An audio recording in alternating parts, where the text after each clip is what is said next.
lot, especially right now. With everything changing so quickly, AI, technology, entire roles being redefined, where are the opportunities? And a lot of people are looking for a clear answer, a defined path, something they could follow.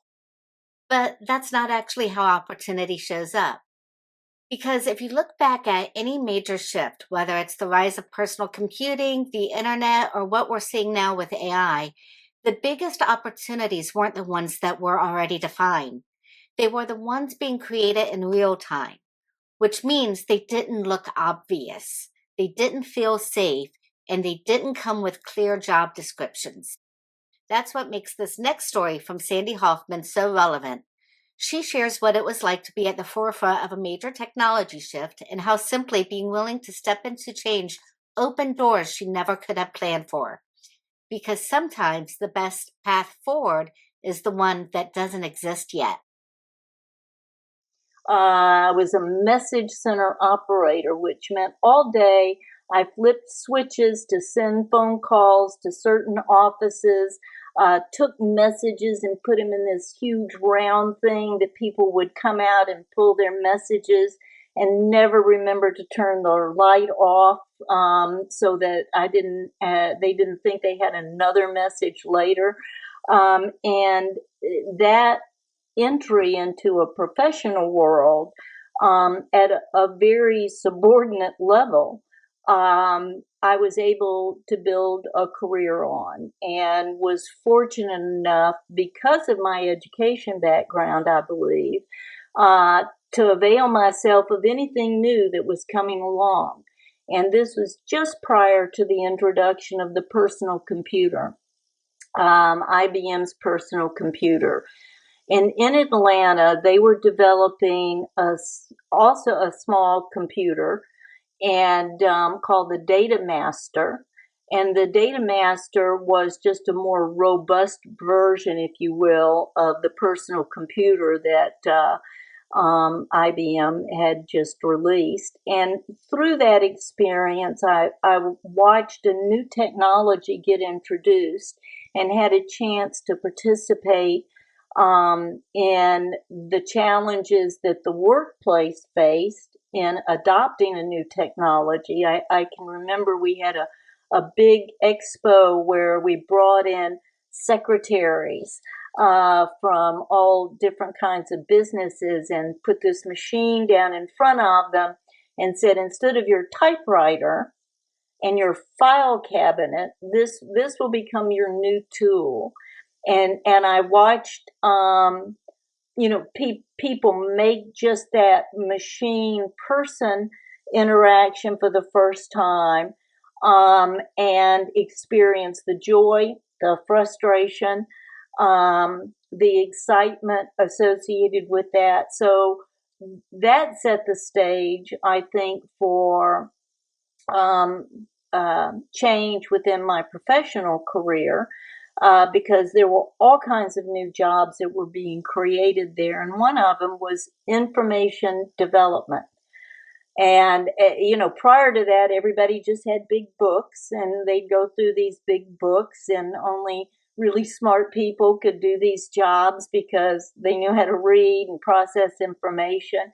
So I became a technical writer, and graphic designer for publications that were going to accompany these new tools.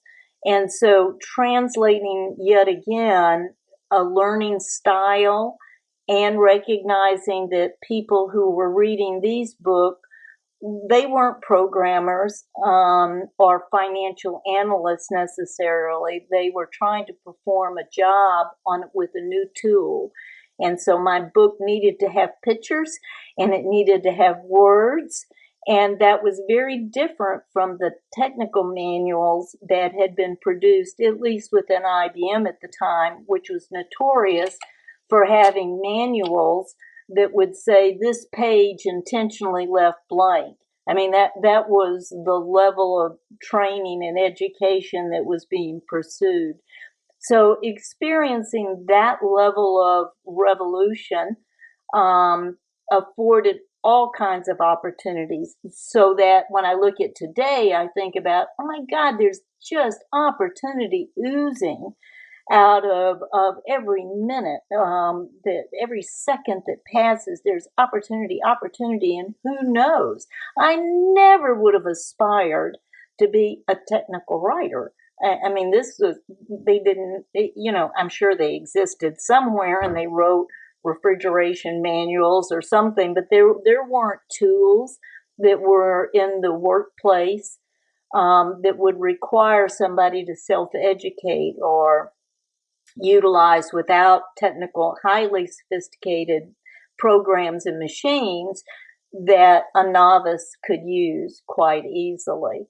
So when I think about the level of change that's driven my career, that's something I walk away with. Look for places where change is happening. Look for places that need change to happen. And for me, when you talk about seeking a path for what you do, I would say don't look for the one that's already in the ground. Look for the one that may just be a few leaves pushed aside and a few branches out of the way, unless you're a real glutton for punishment and want to create your own. But looking for those divergences of the standard, because one, that's where the learning happens. And that's where the excitement happens. That's where the challenges are. And the opportunity to grow, to excel, to advance, all of the things that at least I think of as positives in life, to be given opportunities where you're never allowed to become stale, never allowed for rote activities to be a part of your day, but instead are being given opportunities to learn or explore or share, are much more exciting. So your pathway and the importance of transitions within that are extremely important. Just be willing to step into something before you fully understand it. That's something I have a lot of experience with over the years. And it's one of the reasons why I learned to love the roller coaster. The future is not slowing down. You could find more about the book at learntolovetherollercoaster.com.